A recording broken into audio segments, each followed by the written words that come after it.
Hello, this is KittyGirl54321. Welcome back to another bedtime story episode. Today's bedtime story is The Three Little Pigs.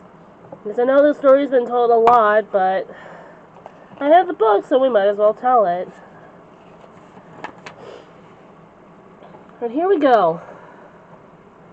Three little pigs, Grunter, Porker, and Squeaky, lived with a number of other pigs in a cozy farmyard.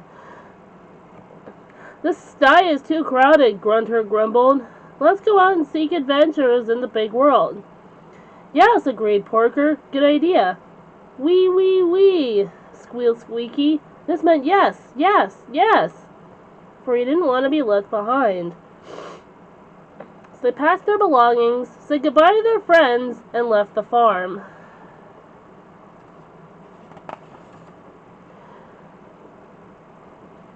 "We will each build a little house," suggested Grunter as they walked down the lane, "and visit each other when we want to talk about our adventures." The first person they met was a man carrying a load of straw. Excuse me, I'm battling allergies right now. "Oh, I will build a nice house with that straw," thought Grunter, who was rather stupid. The man was quite glad to sell the heavy load. So Grunter built himself a pretty little house while Porker and Squeaky went on their way. That evening, a wolf came along the road and called out to Grunter through the window. "Let me in, I love fat little pigs." But Grunter kept the door shut. "I shall blow and blow till I blow that house down," cried the wolf, and with three great big puffs he blew the house of straw to pieces. Grunter escaped by running across the field and hiding under the hedge.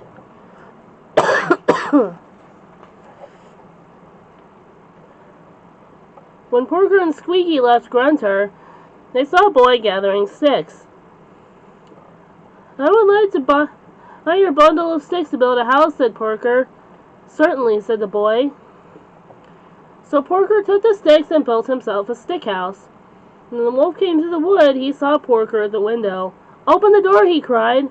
"Oh no," answered Porker. "I don't like wolves." "Then I'll blow and I'll blow and I'll blow the house down," cried the wolf. He blew 7 great big puffs and the house of sticks fell to bits.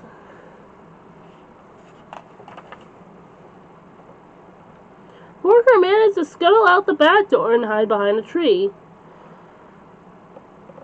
Squeaky walked along the road by himself while Porker was building his house of sticks, and there, by the side of the road, he saw a man wielding a load of bricks.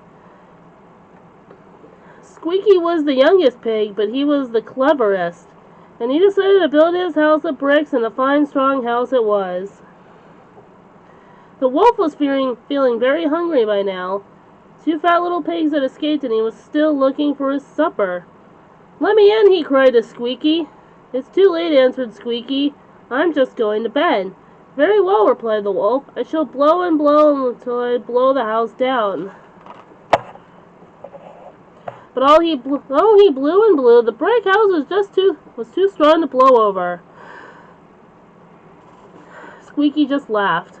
"Little pig," called the wolf at last, "if you are fond of turnips, I can show you a field full of them.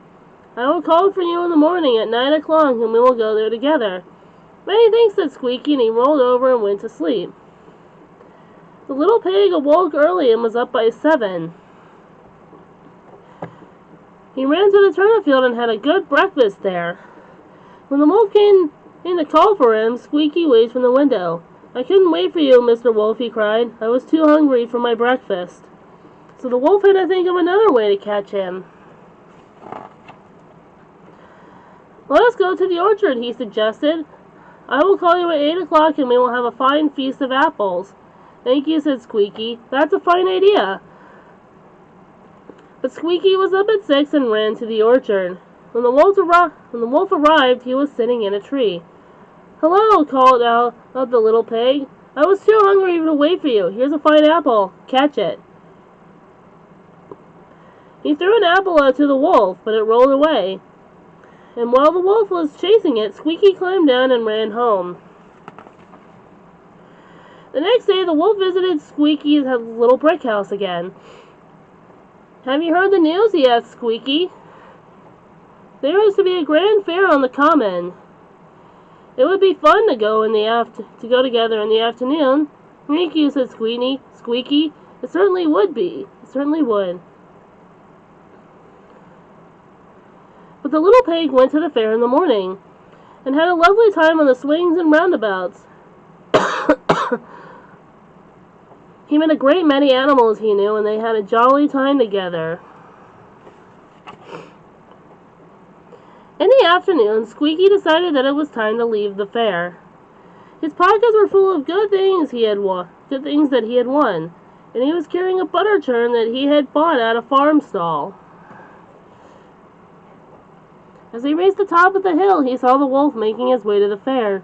"I must think of a plan quickly to escape," said Squeaky to himself, "for he will certainly catch me. But there seemed to be nowhere to hide."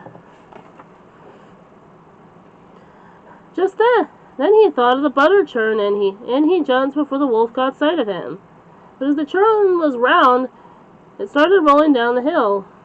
The little pig was very surprised, and so was the wolf. "Help!" he yelled as he jumped out of the way. "What can this horrible thing be?" He was so frightened that he ran off as fast as he could go. When the butter churn stopped at the bottom of the hill, Squeaky climbed out and held his sides with laughter. "Ha ha ha!" he cried. "That trick worked well." He picked up the churn and carried it home. To his delight, he found Grunter and Porker waiting for him on the doorstep. "You've built a fine house," Grunter cried. "The wolf blew down my house of straw." "Yes, and he blew down my house of sticks," wailed Porker. "Never mind," said Squeaky. "We will all live here and make a plan to catch the wolf." Before long, the wolf came and knocked at the door. "Save me," he cried. "I have been chased by a horrible round thing which tried to knock me down." "Were you indeed?" answered Squeaky from the window. "That must have been me inside the butter churn. What a good thing you got out of my way. I might have hurt you."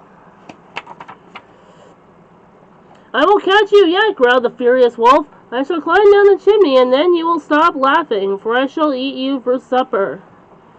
Grunter and Porker shook with fright, but Squeaky was thinking hard. "Quick," he whispered, "how do we put this cooking pot of boiling water on the fire?" The three little pigs put the pot over the fire just as the wolf came down the chimney. Into the boiling water he plunged, and Squeaky put on the lid, and they all held it down. So that was the end of the wolf. "Now we'll have a grand party," said Squeaky, and they asked all their animal friends to tea. Later, they collected some more bricks and built enough rooms onto the strong little house for all three pigs to live together in safety. The end. I hope you enjoyed today's bedtime story. We will be back with more bedtime stories in the future. See you guys next time. Be perfect. Subscribe.